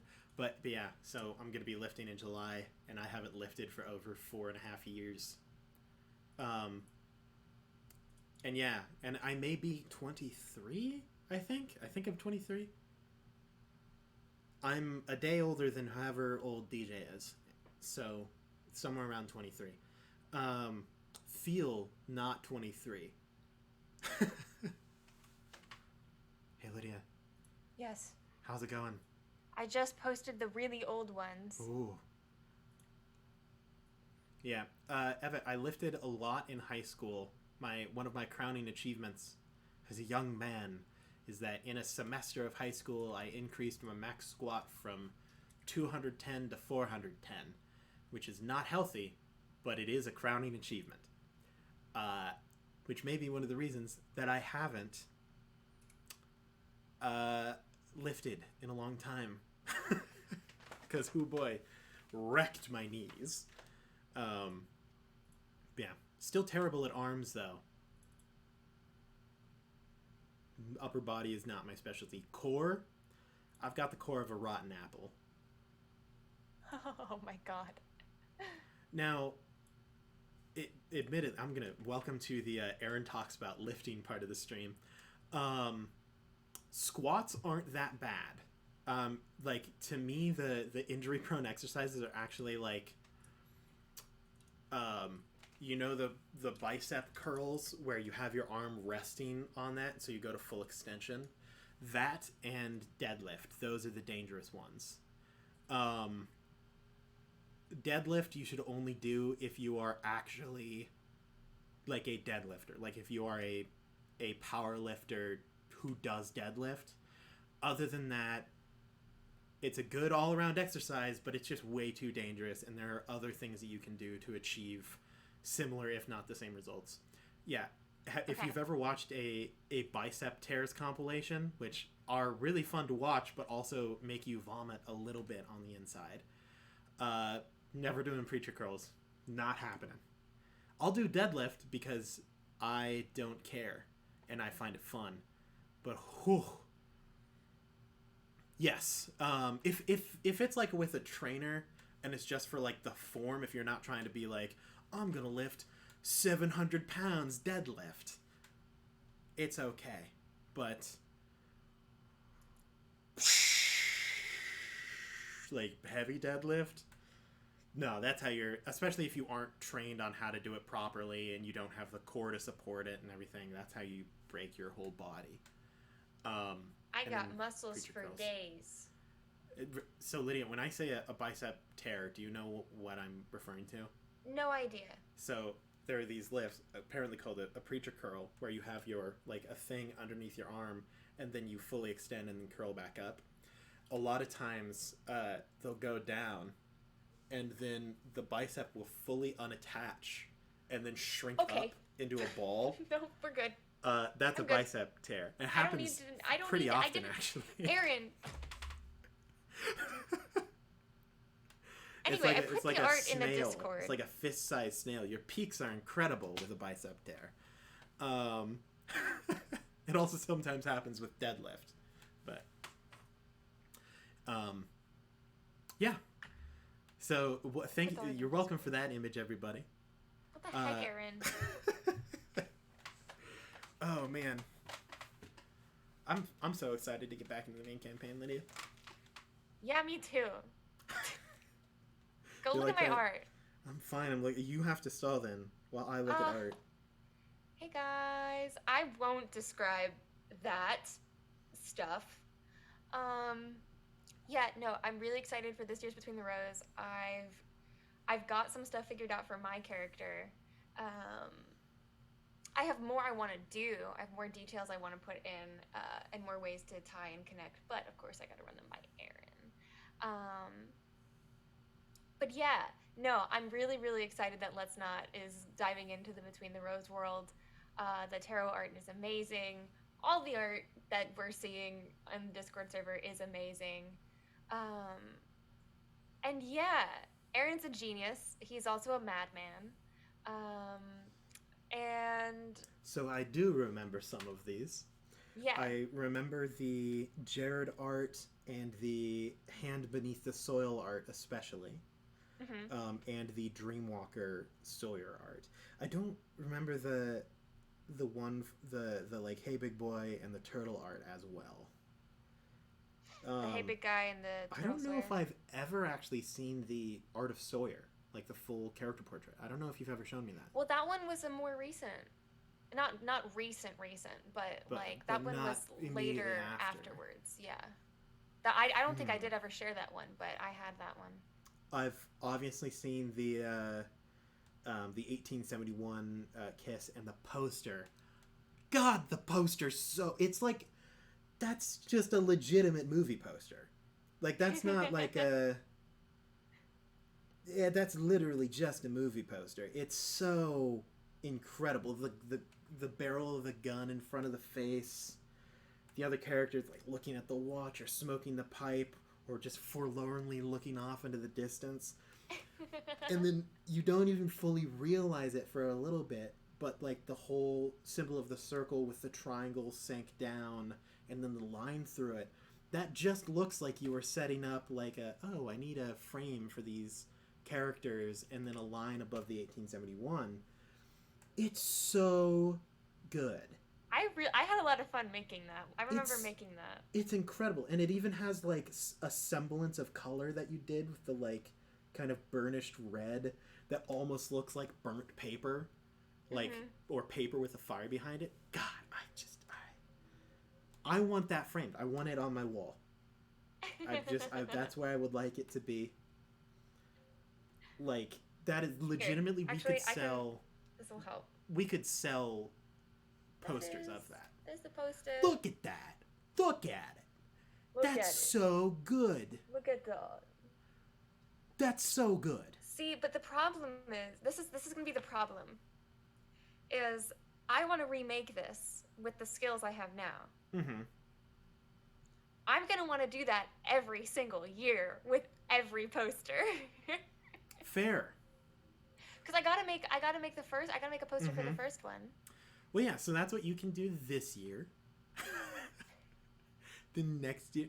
Like, so this is the beautiful thing. You can also kind of see your progression as an artist. That is true. And that's with the, those posters. So yeah. And, oh man, just the... It's literally, for me, the number one thing is the depth of the poster. Because you have a full foreground to background, but all of them are characters, and that's just incredible. Like that blows my mind. That's like wicked crazy. Yeah. It's oh man. It's a whole movie poster. It's literally a movie poster. Like, I could go to Walmart, go to the poster section, and find that format, and it would look worse than what you did. Yeah. What? I want to do posters for Between the Rows. It's so great. And it's kind of a meme that it's like, this is a like slasher film horror movie series. Right. And can you imagine once we get to Darkness Between Stars, what that's going to look like? Dude. What? I'm so excited. What? I am ecstatic. I was really happy with how the Queen of Hearts one turned out. The Queen of Hearts is also incredible. I love the art that you've done. I think it's great. If you people don't think that Lydia's art is great, shut up. Because you're objectively incorrect. Oh my gosh. But yeah, and I'm so excited. I'm so excited to see the art this year. All the stuff I get to make this year. I'm so kind of spoiler, but maybe not a spoiler. The character that I'm playing for Chapter 2, so aesthetic. Like a lot of the description that I'm going to have for this character is going to be very like colorful and flashy and aesthetic, and I am pumped. I've only seen the base colors now for what Lydia has for character art, and so the crazy thing, you all may not have seen it. I don't know if Lydia has ever shown you it on her stream. The progression from base colors to final colors is absurd. Because it starts off and you're like, oh, okay, that looks nice. Like, it's something that, like, I look at it and I go, okay, I could see myself doing something like that at some point in time. And then she's like, and this is what it looks like when I'm done with the colors. And it's like, oh, how did we get here? I could not even fathom using colors in that regard. Like, it literally, at points in time, has made me go, I'm just going to stick to black and white. Because if I move to color, I'm going to look at this and I'm going to get really sad. Oh, no. Because I just but yeah, can't. it is crazy. It is crazy. The base colors are always drastically different than what you end with. But I always show the base colors to be like, hey, do I have the right kind of like idea here with like the color placement?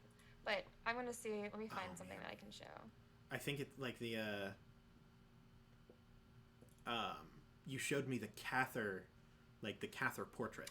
Ooh, yeah, the Xanathar one. I don't know. Do I have a screen? If I go to I actually have I have a video that shows the transition through them. Hold on. If it's something that you're able to, I have it on my iPad, so I can just hold my iPad up. I know that's not the best, but then you don't have to navigate the whole screen. Is that a thing that you're able to share? Yeah, I actually have the video up on my Instagram in one of the like the story like things. I think here it is. That if you share it, I might be able to like if you share screen. Oh, you want me to share screen for it? Okay, hold on. Because I can just hold it up. It's on my iPad. Oh, you can do that too, but I think I can make it full screen if you share screen with it. Oh, okay. Okay, let me get it transferred over. Maybe. Not 100% sure.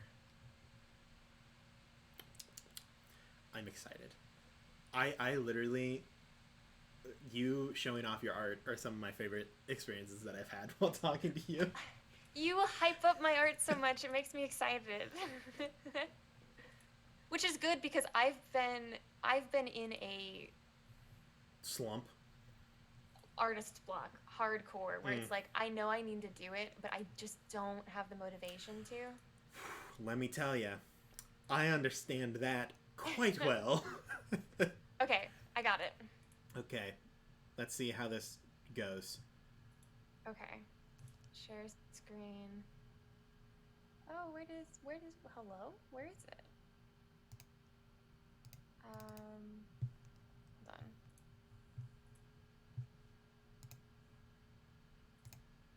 Oh, that was the problem, I think. Let me try again. There we go. Okay, ready? Yes.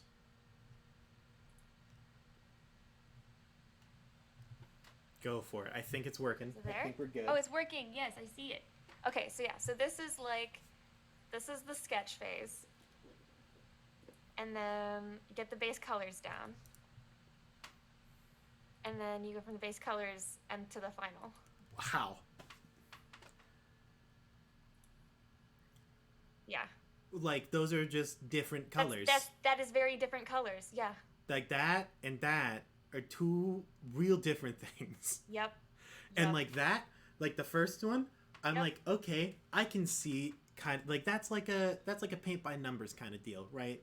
He's blocking blue, purple. How did we get here? And it's absurd to me. Like I could just not do that. Like I can never foresee a period of time in my life when I'm able to do that. Like, well. It boggles my mind. Like, I don't even know how you learn to do that. Because, like, I mean, like... That, like, the, like, reflection and it's... Golly. I'm very proud of this piece. Wow. I'm very proud of this piece. So I am happy to show this one off. And I am very happy that Drew loves it. It's so good. And I've seen some of the art that you've already done for chapter 2, and whew, it's still great. It's still really good. It's just incredibly good. All right, I'm gonna go ahead and stop share. Yep. My transitions are on point.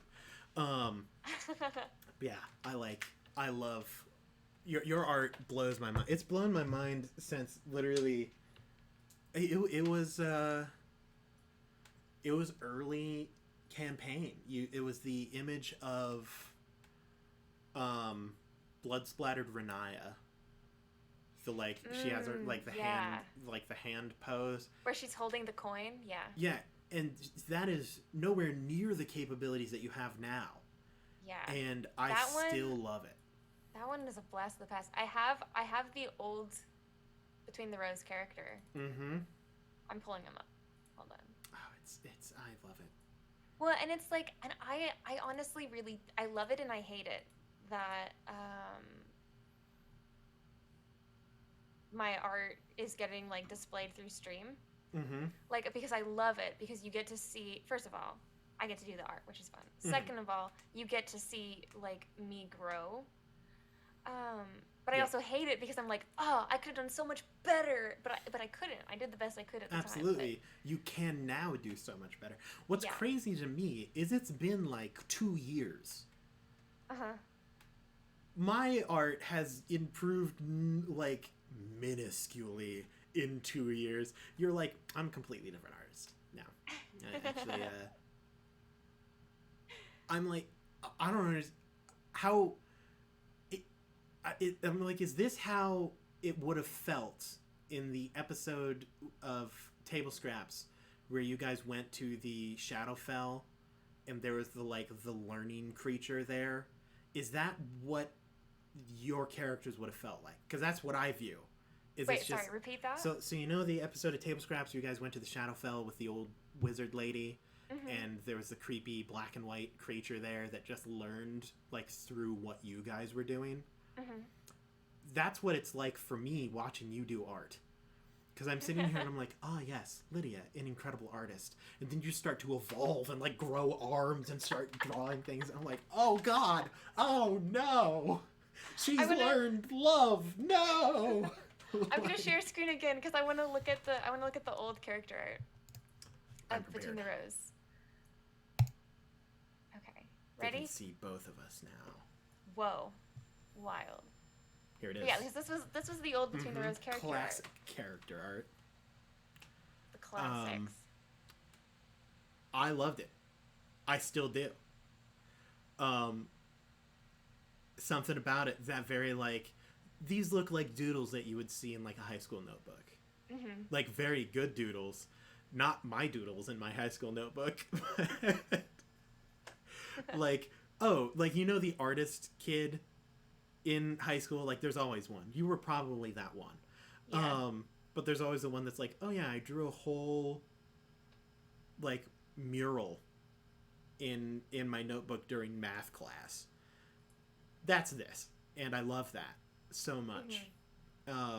Because that was like the perfect vibe. You guys are just out of high school, right? Going into that final summer of freedom before you go to college or wherever you end up going. And they were just so perfect. I have to pull up the pancake art scene now. You can pull up the pancake art scene. Prepare. I'm not sure if it is safe for kids, because man, it's spicy. We have the pancake art scene, and then I have the chess game scene. I am prepared for both of them. But yeah, it's, man. Like, I would love to get to a level of art that I would feel comfortable constantly, like, creating art. Not even necessarily for stream, but, like, I would love, like, when I DM, to be able to provide a visual for you. Like, that would be super cool. Like, it's like, this is the big bad, or this is a big monster that you guys are facing. And then being able to pull up art of that. Or, like, NPCs. I would love to be able to do that. I am nowhere near the level that I would feel comfortable doing that. And, oh, God. It's one of the reasons I love looking at your stuff. Because it's like, this is so cool to see someone who's where I would eventually like to be in terms of skill level. It's crazy. Well, and I always get really nervous to share stuff, but you guys are always really nice about it. It's because it's great. Are you ready? Yes. There they are. There it is. Pretty spicy, everybody. Oh, man. Something about the slouched Edward pose is what sends me. Is because, like, you have Cathar and Tarak who are, like, admittedly, Cathar is in a bit of a, like, Cathar looks like he knows that there's a picture going on. He knows. Yeah, he's like, this is pretty par for the course. You know, what are you gonna do? Tarak's just making food. He's aware that they're, like, someone is taking a picture of this, but he's like, I don't care. Then there's Edward. This is just Edward in his natural state. Edward is like, I am just drinking tea. This is who I am. Just, like, kind of a little lounged back, hand in the pocket, like, oh, God. And then it's just the composition is flawless. I love the chess scene one. Something about the, like, more animated, it almost looks like Zelda CGI-esque, or CDI-esque, with the hands that are, like, not full hands. They're just like... Well, that's the thing is, because unfortunately, I haven't made any more progress, but I wanted to make the calendar. I, like, actually want to make the calendar, so I wanted to make it a very simple, style for me to do. I'm just saying, if we get the whole group in one spot, we can recreate that image. That's very doable. Yeah. Grant just, like, drinking some tea, me cooking up some pancakes, Drew flexing in the corner, just you have DJ rounding a doorway like, I not only expected this, but also kind of glad that it happened. And then Lydia, who's just like, oh, God. Not again. Also, Spaff, Grant knows. I didn't want to spoil it. Grant's OnlyFans will be active some point in time. It'll happen. So keep an eye out for that one. Yeah, no, the chess scene also is incredible. I love that you were like, how can I make this orc feel as big as possible? And crushed it. It's...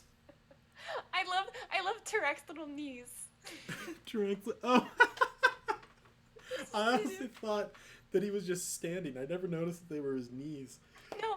Oh, man. But yeah, it's so good. Your art is phenomenal, and I hope that you never stop doing it. Hey, Lydia. Hey, what's up? It's been an hour and 58 minutes, almost 59 minutes since we first went live. That normally means that it's about time to call it a wrap. Before we do, I was hoping you'd say something. I kind of want to give a little sneak peek at something. Ooh. Am I allowed? Yeah. I would say no. Well, it depends on already what the seen sneak it. peek is, I suppose. You've already seen it. Is it? Is it character stuff? It's a certain demon prince. Oh, that's fine. Yeah? That's fine. Okay. They're gonna... First of all, it isn't like a player. True. They've already seen art of this character before. True. It's just That's a bit why more I want to advanced. show this one, because it's like... Great. Okay. Let me find So, him. no one tell DJ. Don't tell DJ. Don't say anything. Do not This is tell DJ. What happens at table scraps stays in table scraps. Stays in table scraps. This is a little bit of a spoiler. Oh my god. But not a full spoiler. It's just a little bit. I love this man. Okay. Are you ready? Hold on. Let me find the right... there we go. I am now prepared. So this is some art for Chapter 2 of the main show. Uh-huh. Table Scraps exclusive. Table Scraps exclusive. You'll only see it here, and you'll never see it again until we do the main show. Ah! I'm so excited. Ah! Okay, ready? I am. There he is. There's our boy. It's my man's. There's the man's. My man's. There's the prince. That's the prince. Our purple prince. Our purple prince. Our purple prince of pleasure. That's the name. Oh my god. I love this man. Anyway, so Absolutely. yeah, so you can be expecting You want to do some zoom in stuff? Show some Yeah, detail? what do you want me to zoom in on? I don't know. I think it's the lips. I think the like facial expression. The facial expressions you've been doing are incredible. He has the like model lips. Because he's a model. Yeah, look, they're like the perfect pout lips.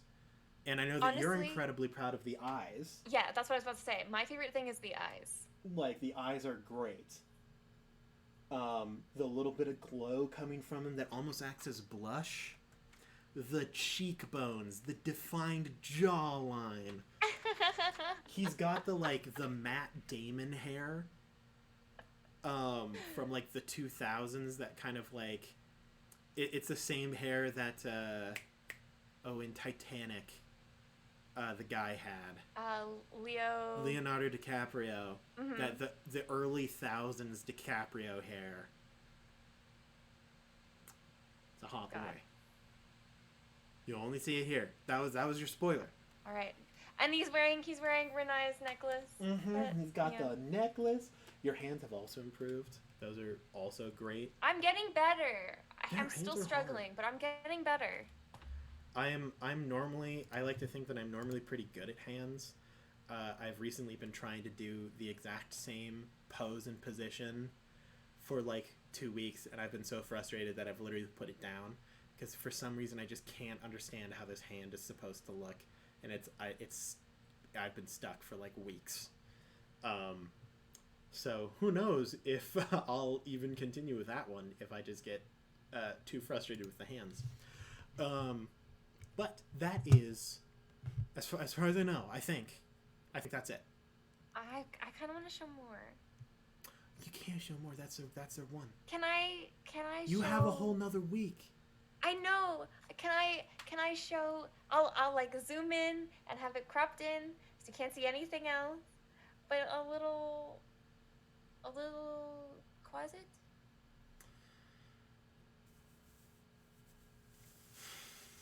Tell you what. Save it until next Thursday. But next Thursday is your thing. Is it? Yeah. Well, shoot. I'll be honest. I didn't think that we were going to have anything next Thursday. Oh God. What is with the rest of the closet is your thing, right? It's just a tiny piece of my thing.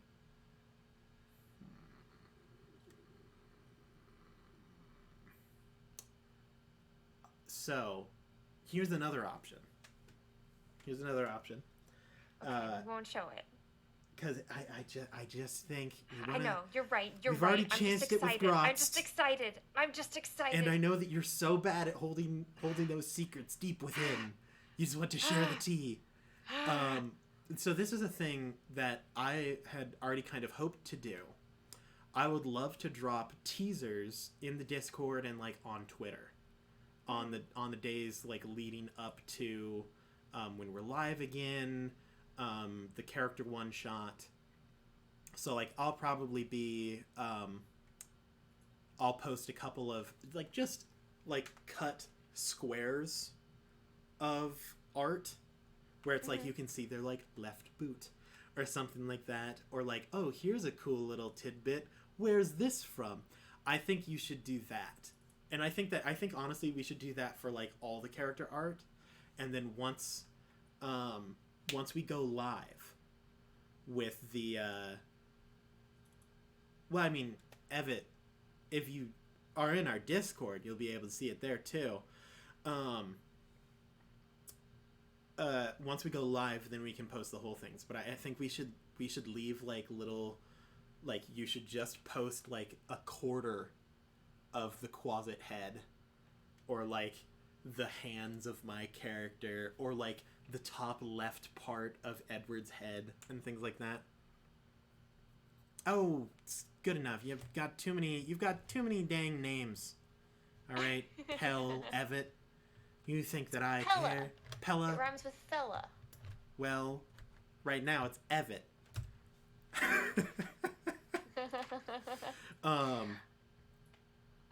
I'm trying to find something that I can show, just because I'm okay with you showing a part of it. Try not to show the whole thing, though. I won't show any of it. But I want to show something else.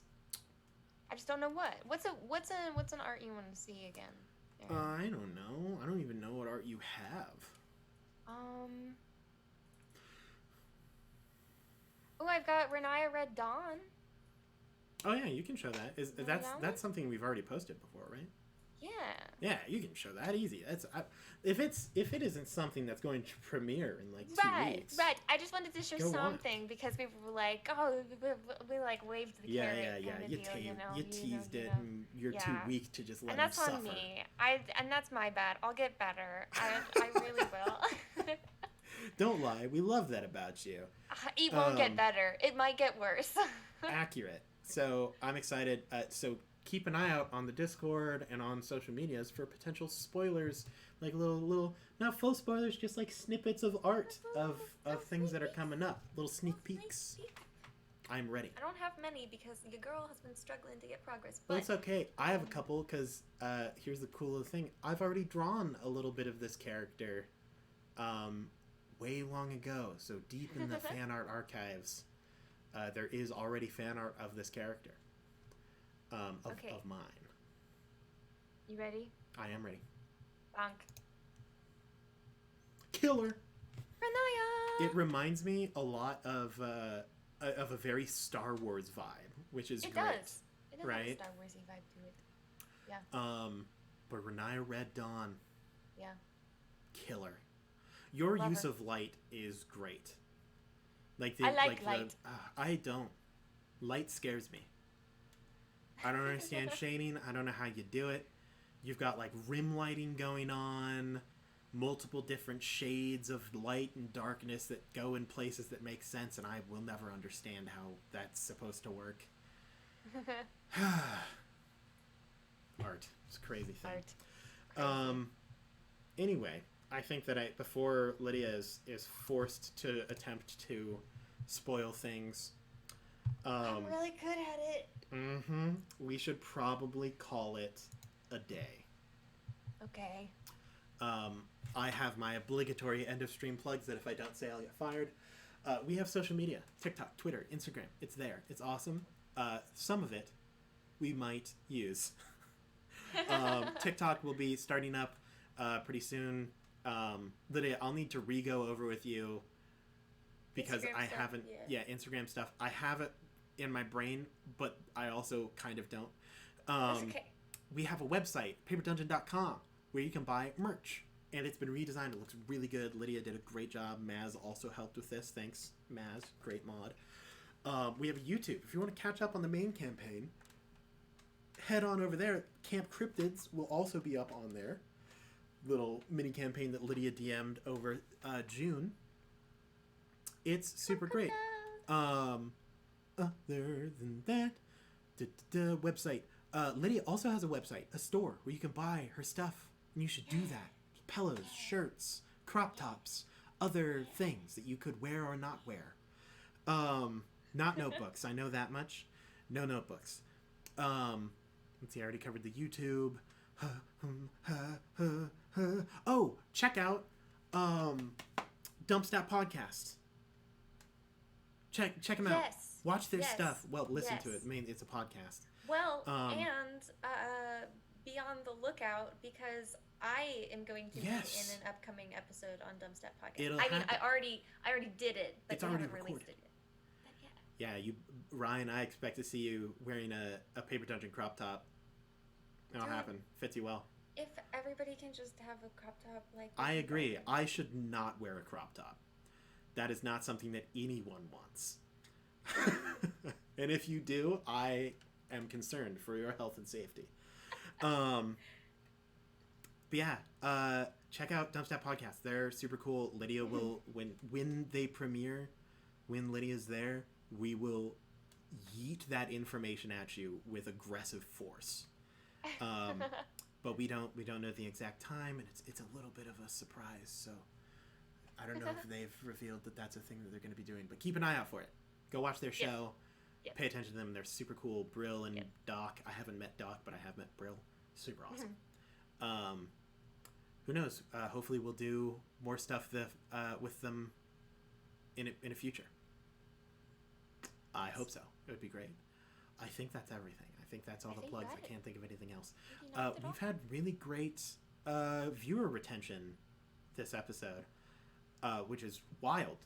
And obviously, there are people who aren't commenting in the chat, so we thank you for your lurk. And we also thank you for those who do talk. We've had 22 to 25 for the most part this whole stream. Update on the schedule.